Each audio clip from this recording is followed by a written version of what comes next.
Hi there, Chris, Chap in the Cap, Motolegends. Very exciting today. Going to be talking about another 2206 helmet. It's going to be the third 2206 helmet to come to market. It's called the Spartan RS and it's from Shark.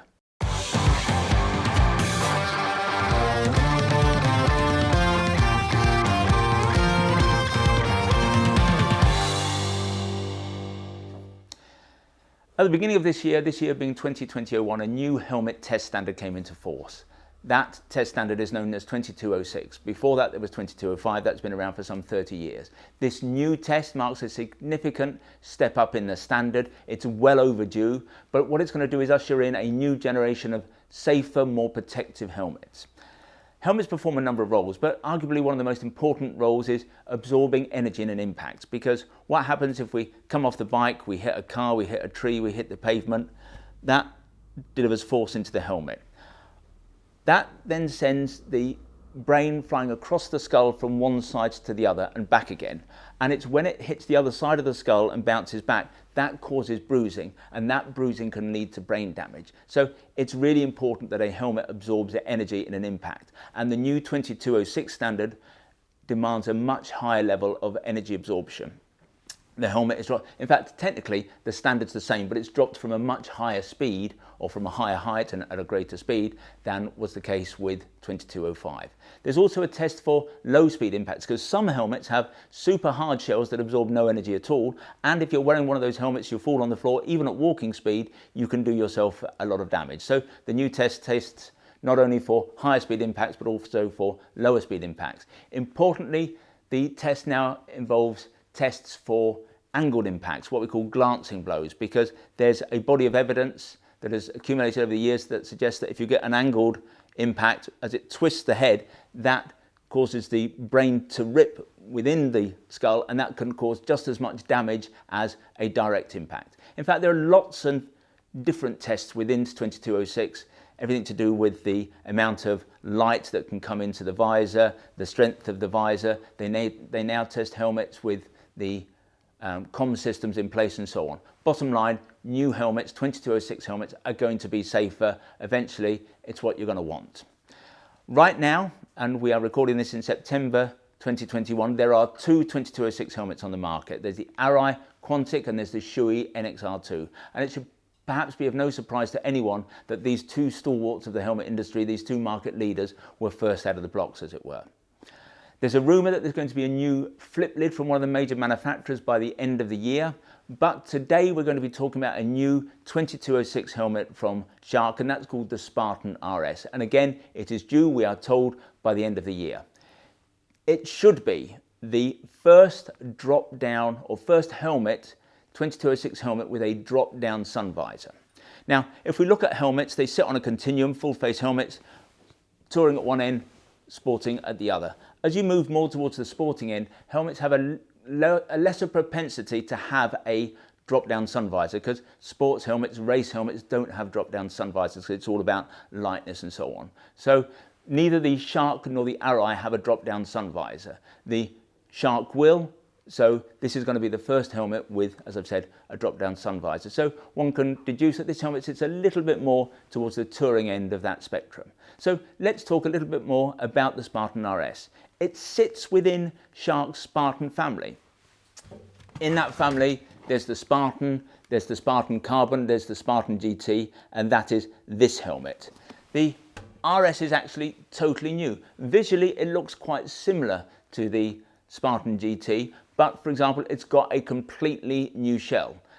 There are some aspects in common, bits to do with the visor and the visor removal mechanism, but actually the new helmet has very little in common with the old one.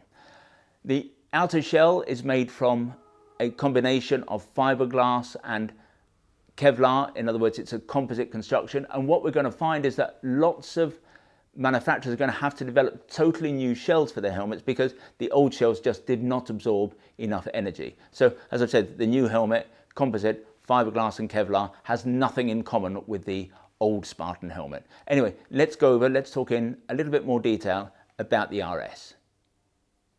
This is the RS, the Spartan RS. This is the Spartan GT. So you can see that visually they look quite similar. So in design terms, they share a lot of DNA. We've talked about the fact that underneath the shell, they don't have a lot in common, and we'll come on and talk about that in a little bit more detail. But externally, visually, they look pretty similar. Helmet comes, as do all sharks, helmet comes in 6 sizes: extra small, small, medium large, extra large, double extra large. But the helmet is only available or is made from only 2 shells. And that, again, is the same as every shark. Is that ideal? We would say emphatically that is not ideal. In our view, you need a minimum of 3 shell sizes if you are marketing a properly premium helmet. So for example, if we look at the recent released NXR2 from Shui, that has 4 shell sizes. Having fewer shell sizes has a number of implications. It means that the helmet can look large on your head. It depends what size of head you have, but if you're at the lower end of a shell size, so if you're an extra small or a large, then the helmet can look very big on your head. That's not a problem per se, but we think the other issue is it's quite difficult to get a really nice snug fit in a helmet that's just too big. So the more shell sizes you've got, we think it becomes easier to get a really nice firm fit. But this notwithstanding, lots of people wear Shark helmets. Shark is one of the largest helmet manufacturers in the world. Lots of people find Sharks very comfortable, and I've got no doubts that the RS is going to be no different. One thing that you need to know, maybe about Sharks in general, but about this helmet, is that it's got a pretty round fit. Now, for some people, that's going to work well. For some people, it's going to be the best fit. We have a lot of people who come here into the shop, and they might start off by wanting a Shui or an Arai. Shui and Arai have quite oval fits. An Arai is a little bit rounder than a Shui, but if we find that those people have a problem here on the side of the head, if they have a pain here on the side, some kind of hot spot, we will take them to either a Schuberth or a Shark. So if you do have a helmet already that is causing you pain on the side of the head, you should look at a Shark because they do have a rounder fit. So it works really well on some people, and for some people, we have to say it's the only helmet that's going to work. In terms of the styling of the helmet, we still think, having mentioned earlier on that it sits more towards the touring end of the spectrum than do the Arai or Shui, we think it's still quite a sporty look.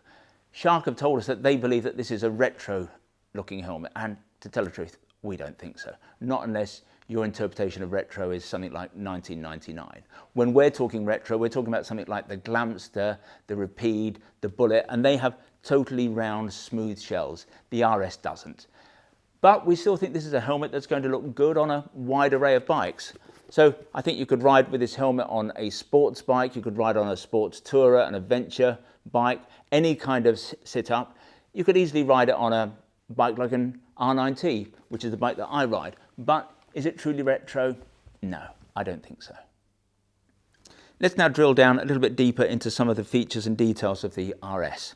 First thing, the visor. It's not new. I've already mentioned that. We were surprised because the new 2206 test has a higher benchmark for visor penetration. So either Shark have always made fantastic visors or they knew something in advance, but this is the same visor mechanism that they had on the Spartan GT, so it didn't need to be refreshed or changed. It's optical one quality, which is what we would expect. Has a really nice closure and opening mechanism here. There's a button that you have to press to lift it. That's good because it means the visor is never going to fly open, but it's also important because it creates a tighter seal against the rubber that runs around the aperture of the visor, and that means it's going to be quieter and it's going to stop rain coming in and so on.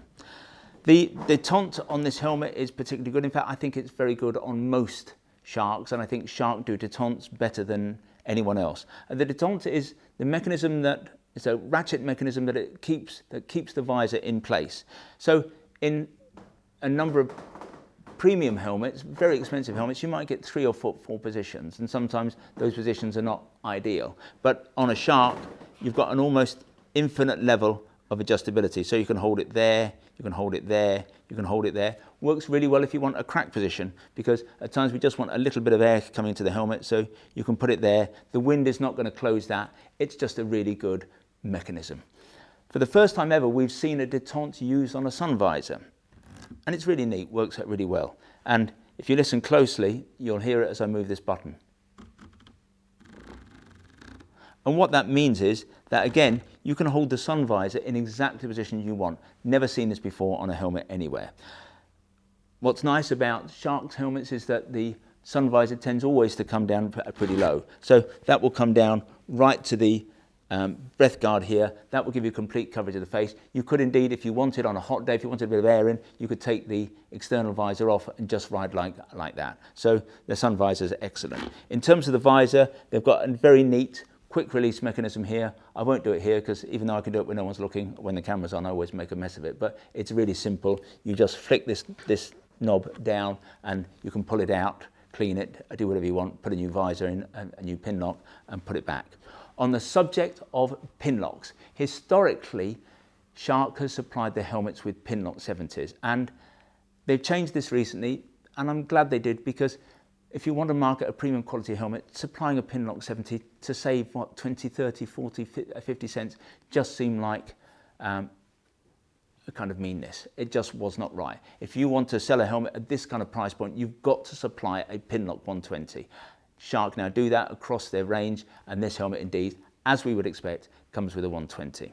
In terms of the venting, it looks pretty good. I don't think it's going to be vastly different, for example, to the Spartan GT, but everything's in the right place. We've not been allowed to ride this helmet. We've been asked not to because I think it's a prototype still, so we cannot confirm this, but the venting looks as though it's going to do what one would expect. You've got an adjustable vent here on the front. You've got an adjuster here for the brow vent, so adjustable chin vent, adjustable brow vent. The rear exhaust vent is not closable, but we just don't understand why you would ever want to close a rear vent. If you don't want air in, you stop the air coming in by closing these vents. Therefore, it doesn't matter whether this is closed or open. And if these are open, you really need this to be open. So we can't ever see a reason why you would ever need a closable rear vent. Another thing that's really nice about this lid is the Alcantara finish to the surfaces inside. This helmet feels much more premium than some Shark helmets. It feels far more like a shoey in some ways than a Shark. So these surfaces are going to hold the skin nicely. They're going to feel nice and comfortable riding. We really like them. One aspect that has surprised us, however, is that this helmet doesn't have the tighter neck roll, the elasticated neck roll that came on the GT. And that seemed to us to work really well, because what a neck roll does, the tighter the neck roll, the quieter the helmet, because a noisy helmet is basically about air coming in underneath the helmet and reaching the ears. So on the Spartan GT, it had an elasticated neck roll that came inside here that really clamped up tight against the neck. It wasn't difficult to get into the helmet because it was elasticated, but we can't understand why they've not applied that here on the RS. Does this mean that the RS is going to be noisier than the GT? Well, I hope not, but we will see. You've also got a chin curtain here. That's a nice feature. Again, that's all about noise coming in. We've got the breath guard that sends air down. So if it is cold outside, you've got hot breath, you want to direct your breath out of the helmet. So that's nice there. It's a nice feature. If your nose were to get in the way of it, it's just removable. The fastening is a double D ring. That's still the form of closure that is preferred in the UK. The Continentals prefer a ratchet system, but it tells us again that this is a slightly sportier helmet, because the sportier you get, the more common it is to find a double D ring. So where do we get to with this helmet? Well, I have to say we really like it. If you want something that's incredibly sporty and racing, perhaps this isn't for you, nor do I agree with Shark that there's a lot that's retro about this helmet, but it's a helmet that I can see people riding on a huge range of bikes. It is the best, most protective Shark helmet to date. In fact, until the market develops next year, for a while, this is going to be one of the safest helmets on the market. So it's going to sit alone with the Shoei NXR2, with the Arai Quantum, as I've mentioned, and this helmet. And as I've mentioned already, this is going to be the only one. It'll be the first one with a drop-down sun visor. Price is going to be between £300 and £400. They haven't finally confirmed the pricing yet. They will obviously before the helmet is released. We expect that to be before the end of the year, so they're quoting at some point late November, December. The price difference will be depending on whether you want a flat colour like this. Normally blacks and whites are cheaper, but as we move into the more graphical treatments, we're going to be pushing the £400 price mark. So that's it.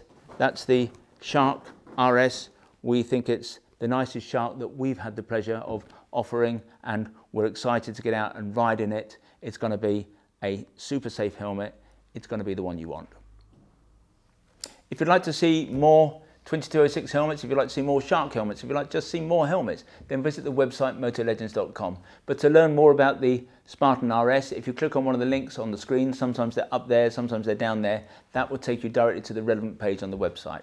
There you can check out the spec in a bit more detail, you can look at availability, and if you want, you can place an order, obviously.